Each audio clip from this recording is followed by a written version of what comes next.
Ustadz, bolehkah kita haji atau umroh berkali-kali? Atau uangnya lebih baik digunakan untuk membantu saudara muslim yang masih kekurangan secara ekonomi? Umroh haji, silahkan berulang kali, nggak ada masalah.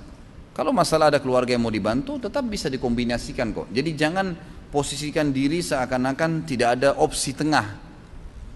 Seperti yang sering tanya, Ustadz mana lebih afdal? Saya membantu menyumbang keserengan masjid atau saya memberikan rumah anak yatim? Saya jawab dua-duanya, bagi saja porsinya.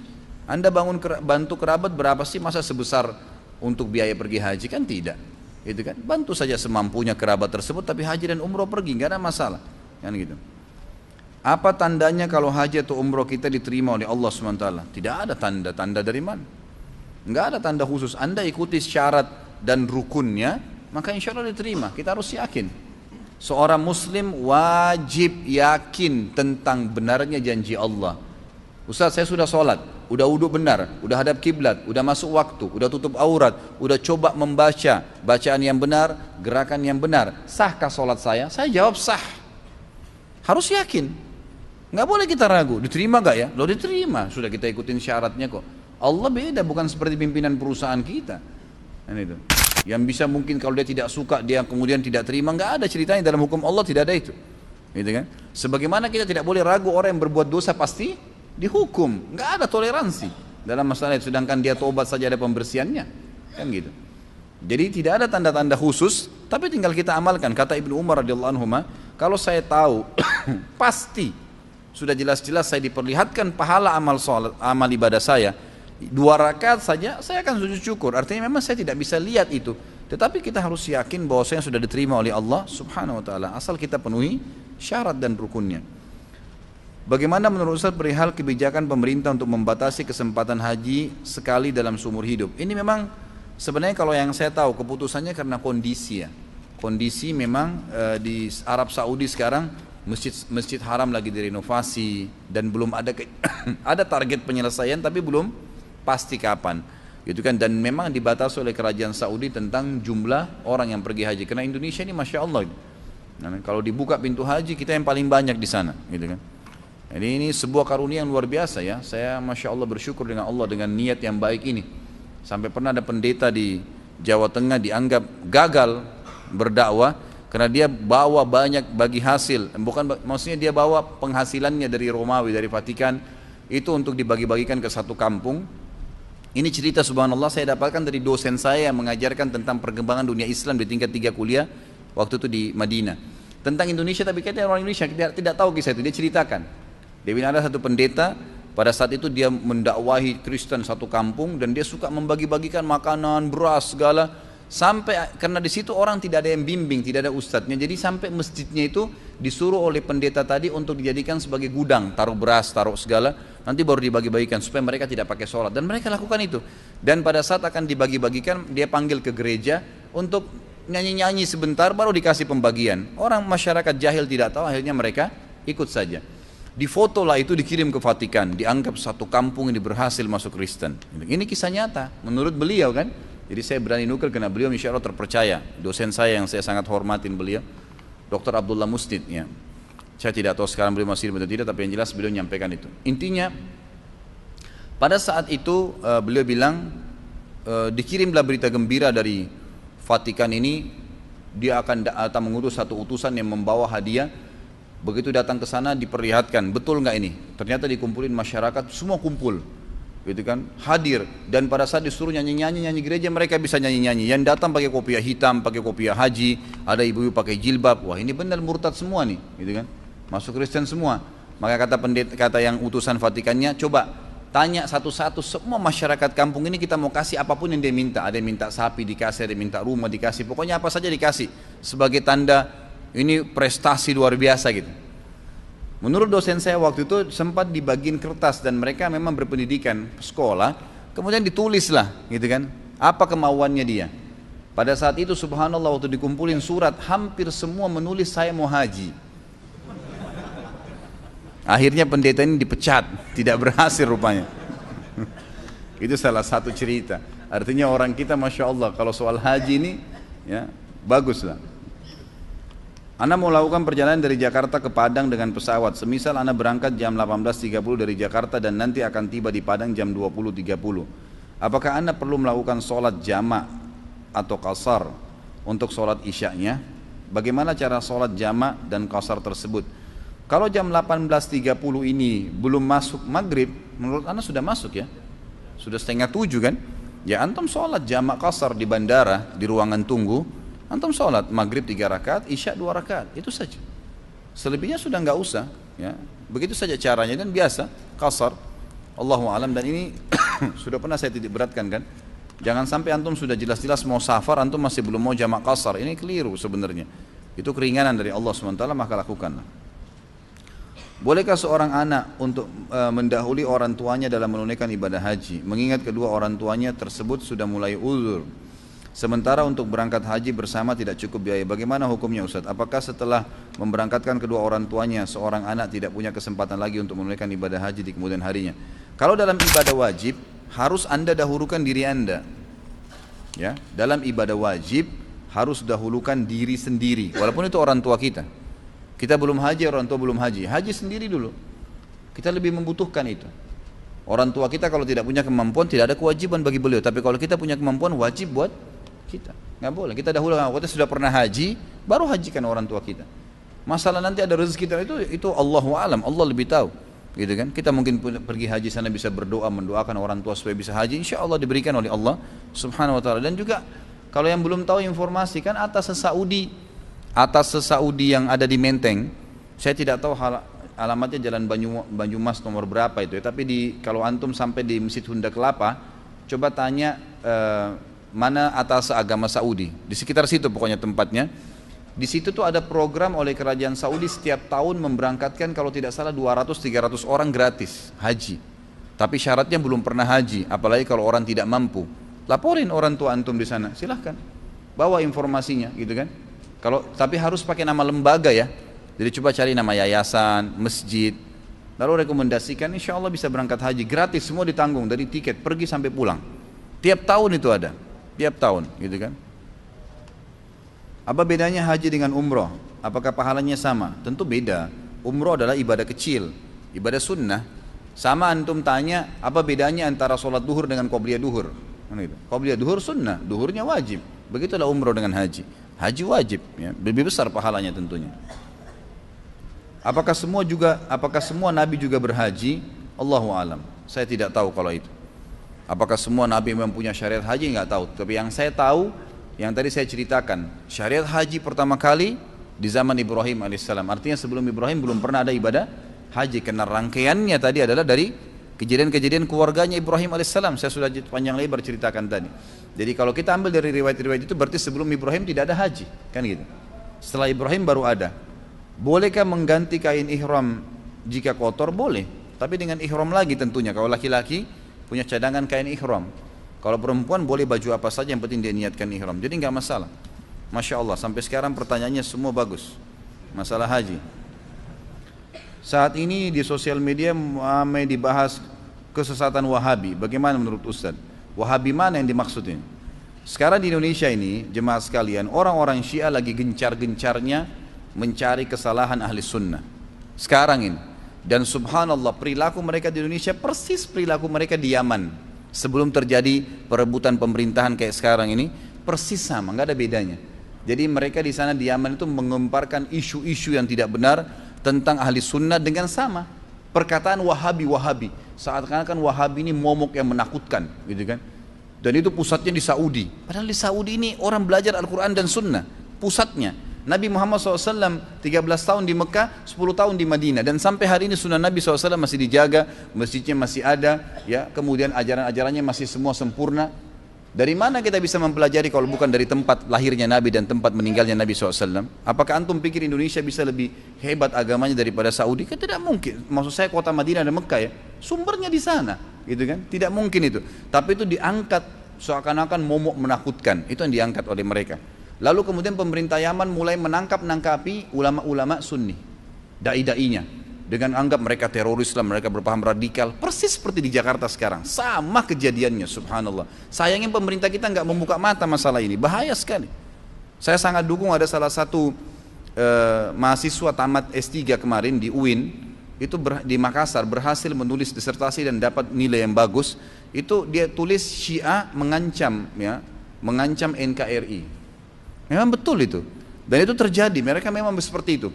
Pada saat mereka, pemerintah sudah nangkapin ahli sunnah, sampai banyak masjid ditutup, rumah-rumah tahfidz Quran ditutup, dai-dai dikejarin, dipenjarain semuanya, mereka membalik menguasai pemerintahan. Itu yang terjadi. Akhirnya pada saat pemerintah sudah dikuasain, semua masjid dibakar, dirusak, wah penghafal Quran banyak dibunuh, udah luar biasa deh pokoknya.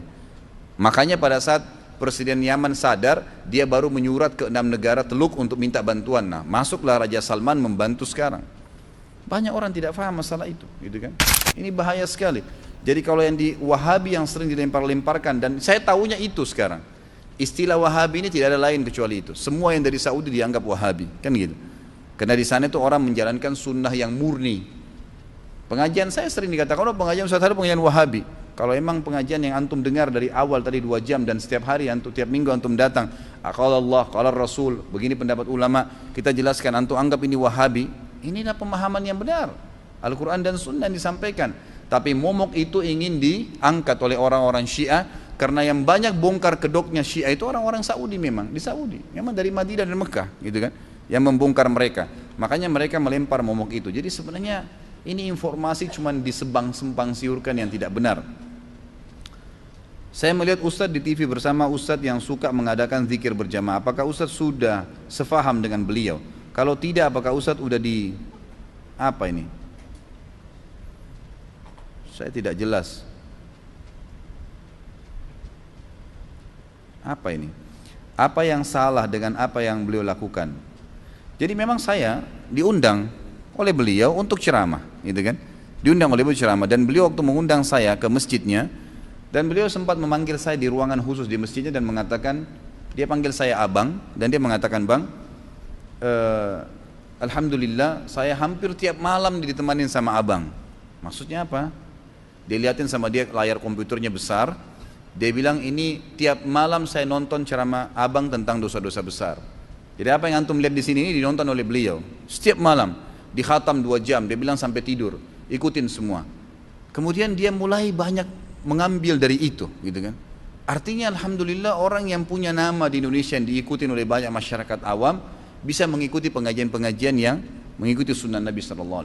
Bukankah itu satu hal yang positif?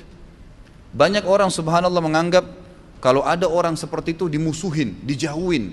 Ini pemahaman dari mana ini? Gitu kan. Ini aset-aset umat yang harus didakwain, diluruskan, dirangkul, bukan malah dimusuhin. Gitu. Apalagi yang beliau lakukan itu adalah khilaf di antara ulama tentang boleh berzikir keras suara atau tidak. Itu kan khilaf di antara ulama. Ada yang mengatakan itu perbuatan bid'ah, ada yang mengatakan itu adalah bagian daripada, seperti Imam Nawawi mengatakan itu adalah ada hadisnya, gitu kan. Tidak boleh mutlak disalahkan 100%. Kan begitu. Jadi bukan apa yang dilakukan? Sembah kuburan? Enggak kan? Enggak ada sesuatu yang Allahu a'lam. Menurut saya secara pribadi, kalau ada orang menyorotin perbuatan saya itu dianggap negatif, itu hak dia, silakan saja. Tapi kalau saya secara pribadi tidak menganggap itu sebuah kesalahan. Apalagi pada saat saya datang, beliau datang menjadi moderator, kemudian beliau membiarkan saya berbicara, menyampaikan banyak sekali masalah hukum syar'i. Dan alhamdulillah sering kali konsultasi, sering bicara, ada sesuatu yang negatif. Dan saya melihat itu adalah satu hal yang positif. Saya melihat kehidupan beliau sehari-hari juga sangat bagus. Saya pertemukan keluarga saya dengan keluarganya dan Masya Allah sangat baik, gitu kan. Alhamdulillah tidak ada sesuatu yang, saya tidak melihat hal yang riskan berhubungan dengan masalah kerusakan akidah atau apa. Tidak ada sesuatu yang fatal di situ.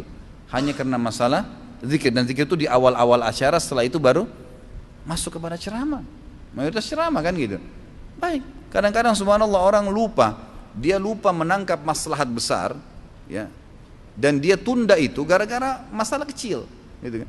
Nggak bisa, ini pemahaman fikih yang harus difahami dalam masalah ini. Bagaimana pendapat tentang perang di Yaman sudah saya jelaskan. Peperangan ini peperangan yang positif dan memang semestinya terjadi. Allahu alam. Nah, memang tidak layak lagi orang-orang itu dibiarkan, karena mereka, kalau antum mungkin tidak tahu ya, tidak paham apa yang terjadi di Yaman. Pemerintah kita banyak yang tidak paham. Orang-orang Indonesia banyak tidak paham apa yang terjadi di sana. Mereka membakar masjid ratusan, membakar Quran, membunuh kaum muslimin, dai-dai banyak dibunuh, para ulama. Tidak diekspos itu. Yang diekspos adalah penyerangan Saudi. Disorotin negara Wahabi menyerang, inilah dan itulah. Ini ketidakfahaman gitu, ketidakfahaman saja. Menanggapi jawaban Ustadz pertanyaan Rabu lalu mengenai boleh tidak kita mendonor organ tubuh kita apabila sudah meninggal, maka sebaiknya jangan. Lalu apabila salah seorang keluarga mengalami masalah penyakit kronis hingga butuh transportasi ginjal, apakah kita boleh mendonorkan ginjal tersebut? Apakah ada dalilnya dari Quran dan Sunnah berkaitan dengan transplantasi ya organ tubuh? Saya tidak pernah bahas minggu lalu ini. Ini sudah lama saya bahas. Seingat saya minggu lalu nggak pernah bahas masalah organ-organan ini. Jadi Allahu alam, yang saya tahu memang jangan. Pendapat jumhur ulama mengatakan tidak ada hak seseorang manusia mengeluarkan anggota tubuhnya diberikan kepada orang lain, kecuali yang memang sifatnya refill, terisi ulang, darah didonorkan, kita makan bisa kembali. Tapi kalau ginjal, mata, telinga, apa hak Anda mencabut itu? Badan ini diberikan oleh siapa? Oleh Allah Subhanahu wa taala. Masalah keluarga kita membutuhkannya, kalau tidak bisa memang mau diapain? Memang tidak bisa. Serahkan saja kepada Allah Subhanahu wa taala, gitu kan? Bukan berarti kita tidak ikhtiar ya. Bukan berarti tidak, tapi memang tidak bisa. Yang saya tahu itu, kalau Anda memang punya pendapat dari ustadz lain yang memang Anda bisa pegangin, yang memang membolehkan, silahkan saja. Saya tidak melarang masalah itu. Boleh nggak apabila sholat membaca surah pendek berulang? Misal rakaat pertama dan kedua kita membaca surah An-Nas misalnya. Sebaiknya jangan diulangi surahnya, karena Nabi SAW tidak pernah mengulangi surah dalam dua rakaat yang bacaan yang sama. Misalnya rakaat pertama, rakaat kedua, An-Nas, dua-duanya itu tidak pernah disebutkan dalam riwayat. Tapi boleh dalam satu rakaat membaca beberapa surah. Itu Nabi SAW lakukan. Pernah beliau sholat malam dengan Abdullah bin Umar, beliau membaca 5 surah sekaligus, gitu kan? Al-Baqarah sampai An-Nisa. Bacaan tahiyat yang benar seperti apa? Apakah boleh ada bacaan salawatnya? Karena ada yang bilang tidak boleh ada tambahan salawat. Ada salawat. Siapa yang bilang tidak ada? Ada kan? At-tahiyatu lillah wassalawat sampai selesai, kemudian kita membaca Assalamualaikum ayuhan nabi wa rahmatullahi wa barakatuh, dan seterusnya kita membaca salawat. Ada salawatnya, itu riwayat sahih. Bisa kembali kepada buku panduan sifat salat Nabi yang sering saya bawakan itu, terbitan Pustaka Ibnu Umar. Katanya disarankan berbanyak doa saat sujud terakhir. Apakah benar? Bacaan seperti apa? Ataukah boleh mengucapkan doa secara umum saja yang kita minta? Boleh saja, dan bukan di sujud terakhir, di semua sujud. Karena sabda Nabi SAW, kalau kalian ruku agungkan Allah, kalau kalian sujud perbanyaklah doa, karena sangat jarang doa ditolak pada saat sujud. Saya akhwat yang bisa dikatakan sudah cukup umur untuk menikah, 30 tahun. Tadi saya sudah bilang jangan tanya menikah. Dan saya juga ingin segera menikah. Nah, siapa ini? Siapa yang siap nih? Namun hingga saat ini belum ada jodoh yang didekatkan oleh Allah. Alhamdulillah bulan lalu saya sudah memutuskan untuk berhijab sebagai bentuk kepatuhan saya kepada Allah. Yang menjadi pertanyaan saya, bagaimana caranya saya untuk bersabar menghadapi hal yang ya Pak Ustaz, apa ini? Karena saya kadang sering banyak berpikir apa yang salah dengan saya, ditambah lagi banyak tekanan dari orang tua terutama ibu saya. Saya sangat ingin membahagiakan beliau, tapi kadang saya bingung bagaimana menyikapi sikap ibu saya yang selalu menekan saya sampai-sampai pernah jatuh sakit karena memikirkan saya. Kadang saya jadi berpikir untuk kabur dari rumah karena saya tidak mau jadi beban orang tua, karena saya belum menikah hingga saat ini. Saya tidak ngerti nih, ibunya larang nikah maksudnya. Kalau ibunya larang nikah, tidak ada haknya beliau melarang nikah. Nikah kan sunnah Nabi SAW, perintah agama, nggak boleh orang tua melarang. Dan Anda kalau sudah kedatangan laki-laki yang sudah jelas dalam agama dikatakan yang kalian ridhoi akhlak dan agamanya, itu kan jelas. Nah itu maka dinikah, maka terimalah nikahnya, gitu kan? Disuruh terima nikahnya, maka nikah saja. Subhanallah, semua orang biasanya diberikan sinyal, ya diberikan sinyal. Kalau memang ada sinyal datang, Anda terima dan istikharah. Kalau juga belum datang, tidak ada masalah. Itu bukan satu beban, tidak usah jadi beban gitu. Karena memang itu adalah sebuah kejadian di muka bumi ini. Tapi setahu saya, Allahu alam, ulama mengatakan ya, tidak ada orang yang tidak ada jodohnya. Saya yakin pasti dalam kehidupan Anda pernah terlintas ada orang yang berusaha untuk menikahi Anda, tapi mungkin ada hal-hal yang jadikan sebagai bahan pertimbangan. Cobalah lebih peka dan berdoa kepada Allah Subhanahu wa taala.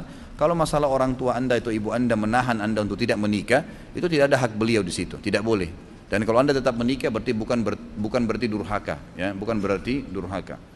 Bagaimana cara menjaga sholat untuk khusyuk? Bolehkah diulang-ulang jika merasa tidak khusyuk? Nggak boleh. Khusyuk ikuti rukun dan syaratnya, gitu kan? Ikuti wudunya benar, gerakannya dengan tumak nina, bacaannya dengan tenang, itu khusyuk. Konsentrasi maksudnya khusyuk itu. Ya bagaimana sih kita konsentrasi? Bagaimana antum pada saat lagi lapar atau lagi makan ayam sama sambal, bagaimana caranya untuk konsentrasi? Jangan bayangkan makanan lain. Kalau bayangkan kambing, sapi semua tidak enak nanti ayamnya, gitu kan? Konsentrasi, makan di situ, fokus. Kalau orang lagi menikah, berhubungan biologi sama istrinya, jangan bayangkan wanita lain. Tidak mungkin dia fokus, ya memang begitu, konsentrasi. Dan itu bagian daripada zina yang dilarang, gitu kan? Contohnya, seperti itulah kalau sholat, jangan bayangkan yang lain. Tepis semua godaan syaitan, karena setiap kita sholat, setiap kita ibadah pasti terlintas godaan syaitan. Kita boleh tolak, kita punya hak untuk tolak. Tentu kiat-kiatnya banyak yang mengikuti syarat dan rukun. Kemudian juga sadar kalau ada syaitan yang akan menggoda, dan jangan terima opsi-opsi syaitan kan terus menyerang ya. Ingatin kunci yang hilang, kita tolak. Diingatin janjian, ditolak. Kita diingatin pertengkaran, kita tinggal tolak aja. Selama kita tidak iyakan, berarti kita tetap dapat pahala maksimal. Karena tidak mungkin kita mengatakan tidak ada godaan syaitan, nggak mungkin. Dalam semua ibadah pasti akan ada godaan syaitan. Apakah jika terlintas pikiran kotor sholatnya tetap sah? Tetap aja, tapi kenapa harus ada pikiran kotor? Apakah sholat subuh yang dicontohkan Rasulullah SAW dengan kunut? Kalau yang hadis sahih tidak. Kalau yang hadis sahih tidak. Dan beliau pernah kunut subuh itu pada saat kunut nazilah, ya, di mana ada penyerangan atau pembunuhan 70 sahabat oleh beberapa suku Arab yang berkhianat, ya, yang berkhianat. Masalah riwayat yang mengatakan Nabi SAW tidak pernah meninggalkan kunut, ya, ini pada waktu subuh sampai beliau meninggal, ini dilemahkan oleh para ulama karena ada beberapa rawinya yang memang dinilai lemah oleh para ulama. Tapi ini bukan satu hal yang harus diperselisihkan, ya. Allahu alam. Saya tetap melihat seperti pendapat Ibnu Qayyim rahimahullah. Beliau tidak menjadikan itu sebuah permasalahan. Kalau antum masuk ke masjid lagi kunut, antum kunut saja bersama mereka, ya kan gitu. Sampai Imam Ahmad mengatakan, siapa yang sedang sholat dan imamnya kunut dan dia tidak mau ikut, maka sebaiknya nggak usah dia sholat berjamaah. Artinya ikut saja. Imam Ahmad yang mengatakan, melemahkan hadis tentang kunut subuh, beliau mengatakan kalau sedang sholat bersama imam yang kunut, kunut saja. Dan yang tidak mau kunut, tidak usah ikut sholat berjamaah. Artinya lebih baik kunut, ikut saja, gitu kan. Itu pendapat Imam Ahmad yang memang melemahkan hadis tersebut. Jadi ini bukan hal yang harus diperselisihkan. Bahkan tetap sholat subuh, bolehkah tetap sholat subuh jika ketika bangun tidur sudah lewat waktu subuh, misal jam 6, tetap saja. Apakah sholat asar jika karena ada udur boleh diqadha di waktu maghrib? Udurnya seperti apa dulu? Nah, tidak ada udur sebenarnya, ya, tidak ada udur. Karena sholat itu tetap harus dilakukan dalam keadaan apapun. Sedangkan lagi berperang, berkecamuk perang, kita lagi bacot-bacotan sama musuh. Waktu masuk sholat semampunya dengan isyarat mata pun. Lagi di bus, di kereta, duduk sholat. Tidak ada air tayammum. Nggak ada udur apa kira-kira? Kita nggak dapatkan celah udur di situ, ya. Allahu a'lam. Kecuali memang mungkin udurnya pingsan. Ada orang pingsan di waktu duhur, dia bangun sadar setelah maghrib. Allahu a'lam. Itu berarti memang kadang tidak sadar, lain. Ini teman-teman jangan tanya lagi masalah sholat, ya, ini lagi haji nih, masalah haji. Bolehkah kita mendengarkan musik sekalipun itu musik bernuansa islami? Sudah berapa kali saya jawab ini. Musik tidak bisa ketemu dengan Al-Quran, nggak bisa, ikhwah dan akhwat sekalian. Antum sekali buka pintu musik, pasti Al-Quran tidak bisa masuk ke hati antum, nggak bisa. Sudahlah, alihkan ke Quran. Kenapa sih kalau dengar dari Quran ke Quran, dari surah ke surah, dari suara syekh ini ke syekh ini, kenapa? Apa masalahnya? Setiap huruf dapat pahala. Minimal antum dengar musik gak ada pahalanya, minimal sekali. Kenapa gak alihkan ke Al-Quran? Kan begitu. Jadi gak usah, lebih baik gak usah. Oh, nuansa islami, gak usah, Quran lebih islami, gitu kan. Mau dicari islaminya, Quran lebih islami, lebih pahala, kan gitu. Lalu bagaimana dengan ajaran Wali Songo yang mengajarkan dakwah Islam melalui wayang, lalu karawitan Jawa? Allahu alam, itu mungkin ijtihad beliau. Semoga Allah ampuni kalau salah, semoga Allah berikan balasan kalau benar, gitu kan. Tapi yang kami pelajari tidak ada seperti itu, gitu kan. Penyebaran Islam di tanah air Jawa tidak terlepas dari peran Wali Songo. Wali Songo lagi. Wali Songo mengadopsi pendekatan secara kultur berdasarkan adat kebudayaan. Misal lahirnya wayang nyanyian Jawa. Pertanyaan, bagaimana dengan ajaran Rasulullah SAW bahwa ketika kita menyiarkan Islam diperbolehkan dengan cara seperti itu? Jadi kita lihat Nabi SAW, kita kan punya panutan, punya kiai, punya ustadz. Pernah nggak antum dengarkan riwayat dalam sirah Nabi menyanyi? Pernah nggak? Ada riwayat nggak? Lantunin syair aja tidak pernah Nabi SAW. Waktu di perang Khandak itu sahabat pada menyantunkan syair, Nabi setiap mau lantunkan syair nggak bisa. Karena Allah SWT sudah mengatakan, kami tidak membolehkan dia bersyair. Gitu kan? Dalam surah Syu'ara, memang nggak boleh Nabi SAW. Maka memang dijauhi. Sudah ada Nabi SAW, sudah ada Abu Bakar, sudah ada Umar. Tidak pernah ada dinukil kepada kita lagunya Nabi, lagunya Abu Bakar, lagunya Umar, nggak ada. Gitu kan? Ikuti dakwah mereka, sudah selesai. Udah. Jangan ditambah-tambah, jangan dikurangin. Gitu kan? Jadi nggak perlu kita nambah-nambah metode dakwah itu. Anak akhwat mau nanyakan bagaimana caranya Ustaz untuk bisa memperbaiki akhlak dan menghiasi diri dengan akhlak yang mulia, sedangkan diri ini kadang masih suka terpancing emosi, gampang marah dan juga kurang supel. Bagaimana solusinya Ustaz? Ilmu agama, ilmu. Kalau kita terbiasa dengan satu perbuatan buruk, maka cari tahu ancamannya Allah di sifat buruk itu. Biasa bohong, suka emosi, kan gitu. Apalah ya sifat-sifat buruk. Maka kita tinggal cari ancamannya Allah di situ. Apa sih? Kenapa Allah larang? Oh ternyata orang yang bohong itu diginiin, nanti orang yang riba itu diginiin, orang yang zina itu diginiin. Jadi kita akan tinggalkan dengan sendirinya. Cara yang terbaik pertama nuntut ilmu dan cari hal-hal yang kita masih belum bisa ubah ancaman Allah di situ apa. Yang kedua, bentuk komunitas, berteman dengan orang-orang yang baik. Ini selalu saya ingatkan. Berteman dengan orang yang kalau ketemu selalu ngomong masalah pengajian, masalah ilmu, masalah hadis, masalah sabab nuzul, kisah para sahabat dan sahabiat, ini yang kita temanin. Maka kita akan otomatis terpengaruh, gitu kan? Otomatis terpengaruh dengan teman-teman tersebut. Kemudian lingkungan, tempat kita bekerja, tempat kita biasa interaksi, cari tempat-tempat yang memang membantu kita untuk itu, supaya kita bisa islami, insya Allah bisa. Ana baju hijrah di tahun kemarin, apakah ada tandanya jika taubat kita diterima oleh Allah SWT? Tidak ada tanda. Tidak pernah ada tanda-tanda taubat itu akan diterima atau tidak. Itu setahu saya Allah Alam tidak ada. Tidak ada masalah itu. Jadi taubat saja, ikuti syaratnya dan yakinlah Allah terima. Begitu saja dengan izin Allah Subhanahu Wa Taala. Saya memilih dua orang tua kandung dan angkat. Saya memiliki dua orang tua dan angkat. Saat ini saya tinggal bersama keluarga angkat saya. Dari kecil saya bersama mereka. Saat ini saya dilema dengan mengurus orang tua angkat saya atau kandung yang lebih utama, sedangkan orang tua kandung ada di Jatim. Tentu orang tua tetap orang tua kandung. Orang tua angkat kita tetap berbuat baik dengan mereka, gitu kan, semampunya, tapi tidak boleh meninggalkan orang tua. Kalau orang tua kita pun tidak urus kita waktu kecil, meninggalkan kita, membengkalikan, memukul kita, hukum syar'i atau mereka kafir, hukum syar'i kita nggak boleh meninggalkan bakti dengan mereka, nggak bisa, nggak gugur itu, terpisah ya.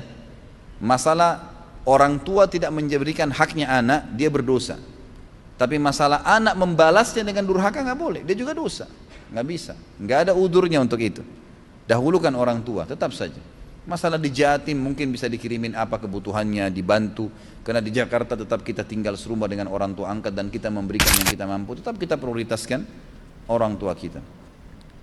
Bagaimana cara membayar dam umroh yang sekian tahun yang lalu ketika sudah ambil mikot pakai minyak kayu putih, lupa untuk bayar dam ketika itu dan mutawifnya bilang tidak perlu bayar dam. Jazakallah khair. Saya mau tanya dulu, atau ini dijawab tentu dijawab sendiri ya bagi penanya. Kalau seandainya pada saat itu Anda pakai minyak kayu putihnya sengaja, tahu hukumnya itu tidak boleh, tapi dipakai, maka itu kena dam. Dan caranya sederhana, kalau ada keluarga yang lagi umroh, ada yang lagi haji, titipin aja uang. Atau Anda datangin travel mana saja di Jakarta, sampaikan mungkin terutama insya Allah travel-travel yang sudah mengikuti sunnah, datangin, saya pernah harus bayar dam di musim haji, tolong saya titipin ini.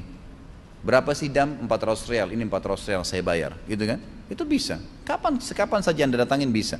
Tapi kalau Anda lakukan tidak sengaja, setelah pakai baru sadar, itu tidak ada dam memang, nggak ada dam di situ, tidak sengaja, gitu kan? Apakah boleh berdoa sambil menangis dan menempelkan wajah, dada dan tangan ketika berdoa di multazam?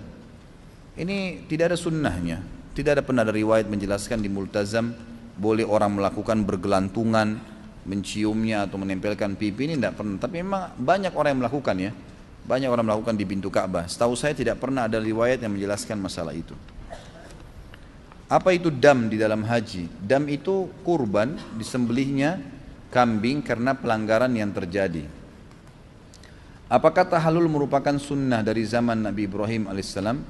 Allahu alam kalau tahallul. Saya tidak tahu, yang saya tahu dari zaman Nabi SAW. Apakah itu dari zaman Ibrahim? Karena tadi rentetan sejarah semua memang tidak ada tahallul. Tidak ada tahallul ya. Jadi yang kita tahu Allahu alam, mungkin ada, saya tidak tahu. Yang saya tahu di zaman Nabi SAW. Apakah menaruh barang ketika hendak sholat merupakan perbuatan bid'ah? Karena ada ustadz sunnah yang bilang mengeluarkan handphone, dompet dan lain-lain ketika hendak sholat perbuatan bid'ah. Allahu alam, yang saya tahu tidak, dia ada masalah. Kalau darurat, ya, misal handphone bunyi mengganggu, maka boleh dipencet, tapi bukan melihatnya, gitu kan?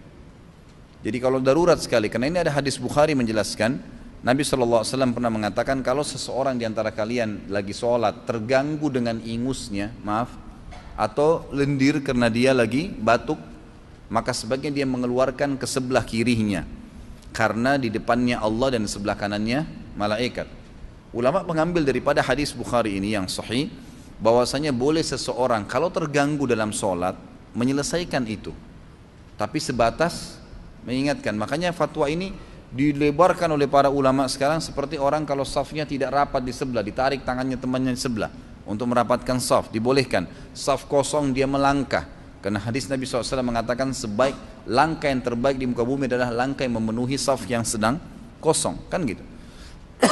Jadi Allahu alam, kalau saya lihat dari pendapat-pendapat ulama yang saya ketahui, kalau itu darurat maka nggak ada masalah, darurat gitu kan, bukan disengaja.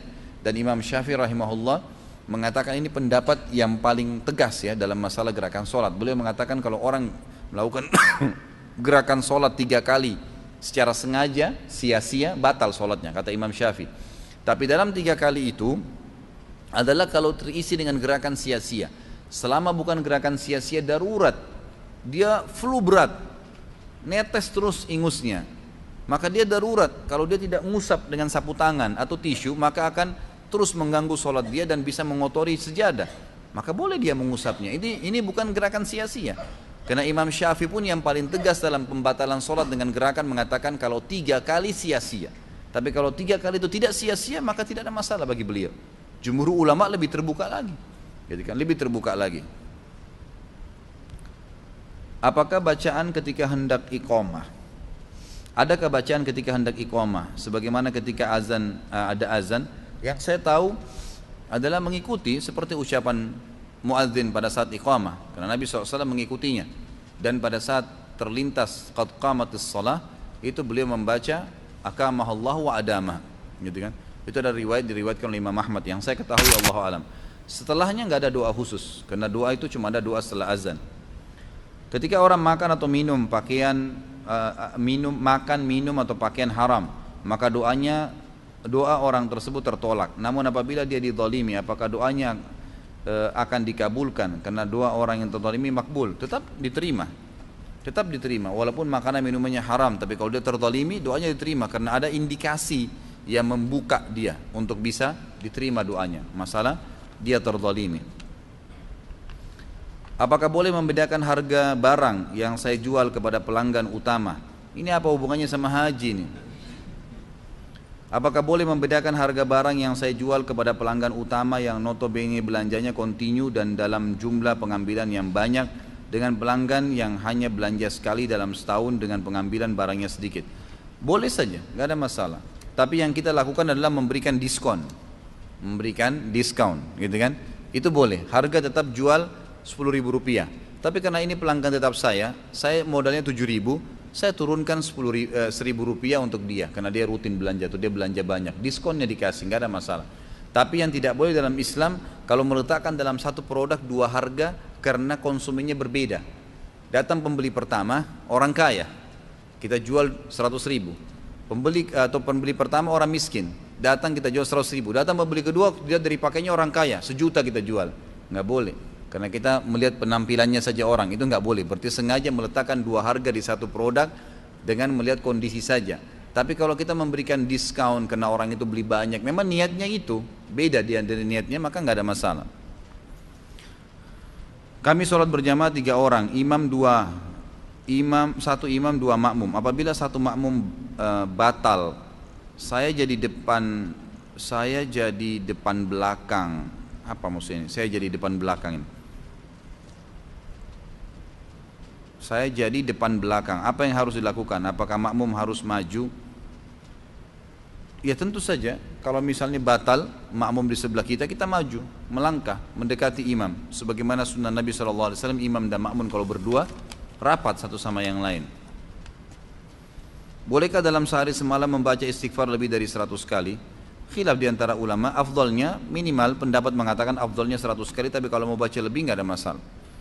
Karena memang tidak dikatakan itu salah, tapi afdalnya 100 kali karena Nabi SAW baca 100 kali gitu kan. Karena dalam kisah yang Imam Ahmad rahimahullah yang menemui orang yang terus beristighfar tanpa batas dalam sehari sehingga semuanya diijabah doanya, itu karena fadilah istighfar yang dibaca lebih dari 100 kali. Apakah benar apabila kita akan memasuki rumah membaca Qul huwallahu ahad ayat 1 sampai ayat 5 Al-Ikhlas dapat menolak kemiskinan penghuninya? Allahu alam. Saya enggak pernah temukan nih. Apakah Qul huwallahu ahad dibaca pada saat mau bangun masuk rumah itu bisa menghilangkan kemiskinan? Saya tidak tahu. Mohon penjelasan tata cara sholat tahajud beserta zikir dan doanya. Masya Allah, satu buku ini. Kembali ke buku, ada buku penjelasan tentang sholat tahajud dan ada buku kecil kan pustaka Ibnu Umar itu. Tahajud dan tata caranya, bacaannya dan segala itu panjang lebar. Saya jelasin sampai subuh nanti. Ada dua hal yang mengganjal. Apa hukumnya berangkat haji dengan visa bisnis? Haji non kota, tidak ada masalah. Boleh-boleh saja. Ya, karena visa itu kan memang dikeluarkan oleh kerajaan Saudi, dibolehkan. Saat ini banyak travel membolehkan wanita tanpa mahram berangkat umroh haji dengan dalih pemerintah mahramnya. Apa hukumnya? Tentu sudah pernah panjang lebar saya jelaskan ini dan mohon maaf saya tidak jawab lagi ini karena sudah sering saya ulangin perselisihan ulama. Bisa kembali ke YouTube, lihat aja nanti di sana. Ustaz, ada yang ingin saya tanyakan, bagaimana hukumnya berhaji dengan uang hasil berhutang? Ini ulama lebih cenderung mengatakan boleh tapi dengan syarat dia yakin dia bisa bayar. Artinya gini, kita ada income, ada pendapatan, ada bisnis, ada gaji gitu kan. Ada seseorang bilang kamu pergi haji aja nanti kamu bayar, tiap bulan kita bisa cicil, nggak ada masalah karena kita tahu kita bisa bayar. Yang tidak boleh berhutang dan tidak jelas, kita tidak tahu kapan bisa bayar, tidak ada aset, nggak ada sesuatu, ini tidak boleh. Karena ini berarti masuk memaksakan diri dan dia bukan orang yang mampu pada saat itu gitu kan. Tapi dia masuk mampu kalau dia memang sudah ingin berhutang, kemudian dia yakin dia bisa membayarnya. Apakah ibadah haji seseorang sah apabila tidak semua rukun haji dikerjakan karena orang tersebut meninggal, semisal saat mengerjakan tawaf meninggal? Tentu kalau dia sudah hadir di Arafah, sah hajinya. Sudah Arafah ya. Kemudian nanti dia tawaf ifadah meninggal atau lagi sa'i meninggal atau lagi mabit di Mina meninggal, itu sudah sah saja, gitu kan? Tapi kalau dia meninggal sebelum haji, maka insya Allah kita berharap Allah berikan pahala haji ya. Tapi apakah dia sudah berhaji ya? Belum pada saat itu, karena belum hadir di Arafah.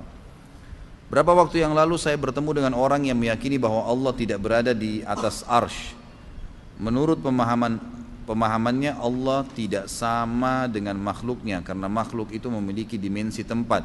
Sedangkan dengan meyakini Allah berada di atas arsy, artinya meyakini Allah memiliki dimensi tempat, atau dengan kata lain menyamakan Allah dengan makhluknya. Adapun ayat Al-Quran tentang keberadaan Allah di atas arsy bukan seperti itu memahaminya, dan ayat tersebut harus ditakwil. Pertanyaannya, bagaimana pemahaman ini bisa berkembang? Apakah para ulama salaf pernah menghadapi kaum yang berpikiran seperti ini? Ini sebenarnya karena keluar dari rel hadis Nabi SAW. Nabi SAW sendiri tidak pernah berbicara tentang bagaimana bersemayamnya Allah di atas arsy. Para sahabat juga mendiami masalah itu dan sudah dinukil kepada kita dari Imam Bukhari, dari Imam Muslim, dari banyak ulama-ulama hadis.